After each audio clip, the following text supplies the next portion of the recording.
ഈ മാങ്ങ ഞാനിവിടെ ഇതേപോലെ കുറച്ച് വലിയ പീസായിട്ട് ഇങ്ങനെ കട്ട് ചെയ്തെടുത്തിട്ടുണ്ട്. അത് നമുക്ക് വേണമെന്നുണ്ടെങ്കിൽ ചെറിയ ചെറിയ പീസായിട്ടും കട്ട് ചെയ്തെടുക്കാം. ഞാൻ പിന്നെ ഈ മാങ്ങയുടെ തൊണ്ട് കളയാണ്ടാണ് എടുത്തേക്കുന്നത്. അത് ചില മാങ്ങയുടെ തൊണ്ടിന് നല്ല കയ്പ്പ് ഉണ്ടാവുകയും ചെയ്യും, ചില മാങ്ങയുടെ തൊണ്ടിന് നല്ല കനം ഉണ്ടാവുകയും ചെയ്യും. അങ്ങനെയുള്ള മാങ്ങയുടെ തൊണ്ട് വേണമെന്നുണ്ടെങ്കിൽ നമുക്ക് കളയാം.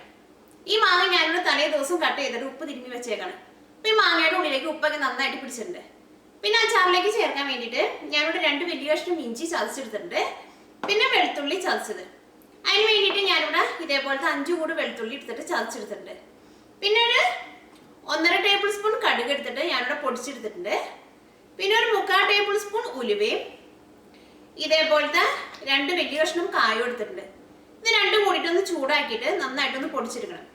ഉലുവ ചൂടാക്കുമ്പോൾ എണ്ണ ഒഴിക്കാണ്ട് ചൂടാക്കുക, കായം ചൂടാക്കുമ്പോൾ എണ്ണയിൽ ഇട്ടിട്ട് വറുത്തെടുക്കുക.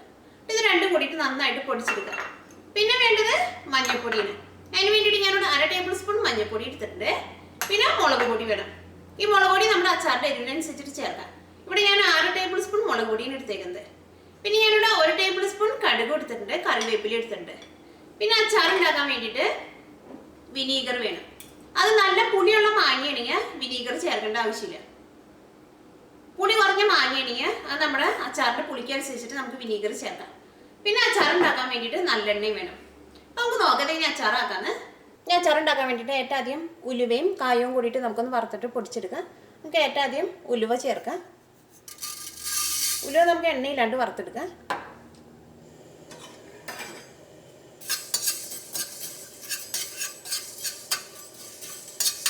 ഈ ഉലുവ നന്നായിട്ട് ചൂടായിട്ട് നല്ലൊരു റെഡ് കളറാവണം. ഉലുവ നന്നായിട്ട് ചൂടായിട്ടുണ്ട്. ഇതെടുത്ത് മാറ്റാം നമുക്ക്. ഇനി നമുക്ക് കായം വറുത്തെടുക്കാം. അതിന് വേണ്ടിയിട്ട് കുറച്ച് എണ്ണ ഒഴിക്കാം. ഈ ചൂടായ എണ്ണയിലേക്ക് നമുക്ക് കായം ചേർക്കാം.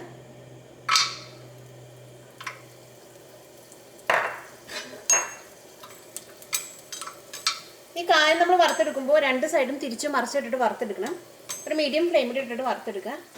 കായത്തിൻ്റെ ഉള്ളൊക്കെ നന്നായിട്ട് മൊരിഞ്ഞില്ലെങ്കിൽ അത് നമ്മൾ മിക്സിയിലിട്ടിട്ട് നമ്മൾ അടിച്ചെടുക്കുന്ന സമയത്ത് നമുക്ക് നന്നായിട്ട് പൊടിഞ്ഞു കിട്ടില്ല. ഈ കായം നന്നായിട്ട് മൊരിഞ്ഞോന്ന് അറിയേണ്ടത് എങ്ങനെയാണെന്ന് വെച്ചിട്ടുണ്ടെങ്കിൽ കായം നമ്മളിങ്ങനെ തട്ടി കൊടുക്കുമ്പോൾ നല്ല കനം കുറഞ്ഞ പോലെ തോന്നും. അപ്പോൾ കായവും നന്നായിട്ട് മൊരിഞ്ഞിട്ടുണ്ട്. ഇതെടുത്ത് മാറ്റാം നമുക്ക്.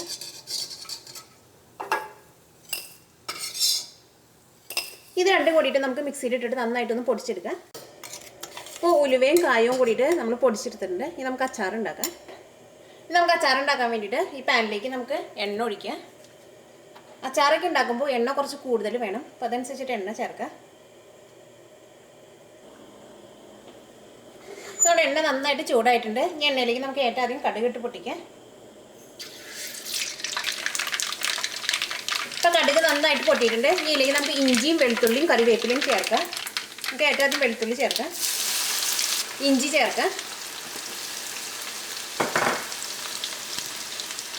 കറിവേപ്പില ചേർക്കാം.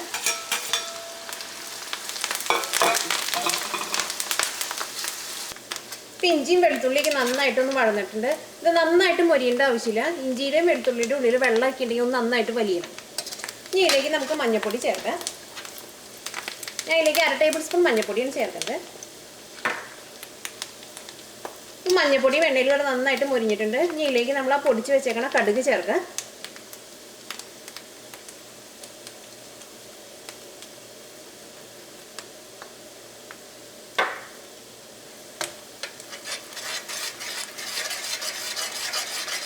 ഇനി ഇതും എണ്ണയിൽ കിടന്ന് നന്നായിട്ട് മൊരിയണം. കായും ഉലുവയൊക്കെ നമുക്ക് ഏറ്റവും ലാസ്റ്റ് ചേർക്കാം. ഇപ്പോൾ പൊടിച്ചെടുത്ത കടുകും നന്നായിട്ട് ഈ എണ്ണയിൽ കിടന്ന് മൊരിഞ്ഞിട്ടുണ്ട്. ഇനി ഇതിലേക്ക് നമുക്ക് മുളക് പൊടി ചേർക്കാം. അത് നമ്മുടെ എരിവിനനുസരിച്ച് ചേർക്കാം. അച്ചാറാകുമ്പോൾ കുറച്ച് എരിവ് വേണം. അപ്പോൾ അതനുസരിച്ചിട്ട് മുളക് ചേർക്കാം. ഇനി നമുക്കൊരു മീഡിയം ഫ്ലെയിമിലിടാം. ഈ മുളക് പൊടിയും എണ്ണയിൽ കിടന്ന് നന്നായിട്ട് ചൂടായിട്ടുണ്ട്. ഇനി ഇതിലേക്ക് നമുക്ക് കുറച്ച് വിനീഗർ ചേർക്കാം.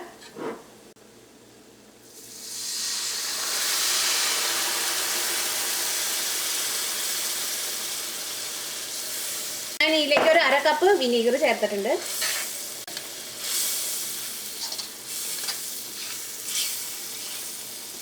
ഇനി നമ്മൾ പൊടിച്ച് വെച്ചേക്കണം കായത്തിൻ്റെ പൊടിയും ഉലുവയുടെ പൊടിയും ചേർക്കാം.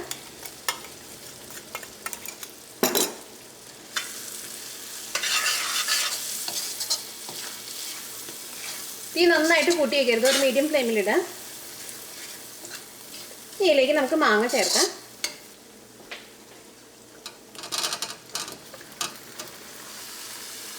ഇതെല്ലാം കൂടിയിട്ട് നന്നായിട്ടൊന്ന് മിക്സ് ചെയ്യാം.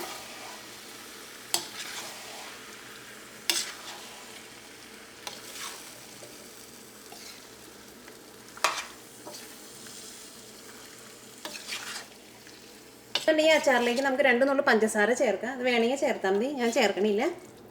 അപ്പോൾ മാങ്ങാച്ചാറ് റെഡി ആയിട്ടുണ്ട്. ഈ അച്ചാർ ഇരുന്ന് 2 ദിവസം കഴിഞ്ഞ് കഴിയുമ്പോൾ ഈ മാങ്ങയുടെ ഉള്ളിൽ നിന്ന് തന്നെ കുറച്ചും കൂടി നന്നായിട്ട് വെള്ളമൊക്കെ വരും. ഇത് നന്നായിട്ട് ചൂടാറി കഴിഞ്ഞിട്ട് വേണം ഇത് കുപ്പിയിലാക്കിയിട്ട് അടച്ച് വെക്കാൻ വേണ്ടിയിട്ട്.